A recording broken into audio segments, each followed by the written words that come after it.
प्रसिद्ध दार्शनिक और आध्यात्मिक गुरु ओशो जी ने जीवन के हर पहलू पर अपने विचार दिए हैं। हर किसी को उनके विचारों की गहराई को समझना चाहिए। ओशो कहते हैं कि किसी को तुम अपना मानते हो तो उसे देखने का तुम्हारा ढंग बदल जाता है। जिसे तुम अपना नहीं मानते उसे देखने के भी ढंग बदल जाते हैं। वही कृत्य अगर अपना करे तो तुम्हारा निर्णय कुछ और होता है। वही कृत्य कोई दूसरा करे तो तुम्हारा निर्णय कुछ और होता है। तुम्हारा न्याय तुम्हारे मुंह से मर जाता है। सत्य को देखने की क्षमता धूमिल हो जाती है। ओशो कहते हैं कि आंसू भी शरीर का एक अनिवार्य हिस्सा है। जैसे ही हमारा मन सरल होता है, आंसू बहने शुरू हो जाएंगे। वह बांध टूट जाएगा जो रोक रखा था। अगर आंसू नहीं बहते हैं तो समझो आप कठोर हो गए हैं। जिस आदमी की आंखों ने आंसू बहाना छोड़ दिया, वह या तो पत्थर का हो गया या परमात्मा हो गया। वह आदमी नहीं रह गया। आदमी की जो सरलता है और उसका प्रेमपूर्ण व्यक्तित्व है, उस व्यक्तित्व में आंसू फूल की तरह हैं। ओशो कहते हैं कि प्रेम अवश्य लौटता है और 1000 गुना होकर लौटता है। इसकी फिक्र मत करो कि जिसको दिया वही लौटाए। कहीं से भी लौट कर आए, 1000 गुना बढ़कर लौटेगा। तुम चिंता मत करो।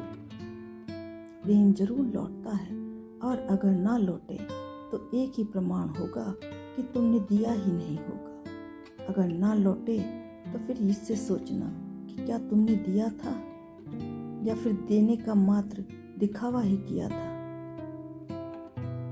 अगर दिया था तो जरूर लौटेगा, क्योंकि यह तो जगत का नियम है। जो तुम देते हो पलट कर वही आता है। प्रेम के बदले प्रेम, घृणा के बदले घृणा। अगर तुम गीत गुनगुनाते हो तो गीत वापस लौटता है। अगर तुम गाली बकते हो तो गाली लौट कर आती है। जो लौटे समझना कि तुम्ही ने दिया था। जो बोओगे वही काटोगे भी। यहाँ ओशो जीवन की एक कड़वी सच्चाई बता रहे हैं। ओशो कहते हैं कि यह समाज एक पूरा का पूरा एक सुखी आदमी को सत्कार नहीं देता। तुम्हारे घर में आग लग जाए तो सारा गांव सहानुभूति लेकर उमड़ पड़ता है। आता है ना, दुश्मन भी आते हैं, अपनों की तो बात क्या, पराये भी आते हैं। तुम्हारे घर में बांसुरी बजे, वीणा की झनकार उठे, फिर देखना कोई आए सहानुभूति प्रकट करने। मित्र भी पराये हो जाएंगे। शत्रु तो शत्रु ही रहेंगे, पर मित्र भी शत्रु बन जाएंगे। एक बात याद रखना, अगर तुम्हारे जीवन में पीड़ा आ जाए तो किसी को दोष मत देना, ना ही किसी से कोई शिकायत करना। बस इतना ही समझना कि कहीं ना कहीं तुम जीवन के नियमों से दूर होते जा रहे हो, परमात्मा की महफिल से दूर जा रहे हो। तुम लौटना। पीड़ा सांकेतिक है, पीड़ा मित्र भी है और सहयोगी भी, क्योंकि पीड़ा बताती है कि दूर जा रहे हो। पीड़ा को थर्मामीटर समझना।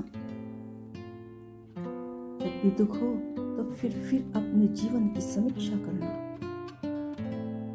फिर से विश्लेषण करना। जरूर तुम्हारे पैर कहीं गलत पड़े हैं।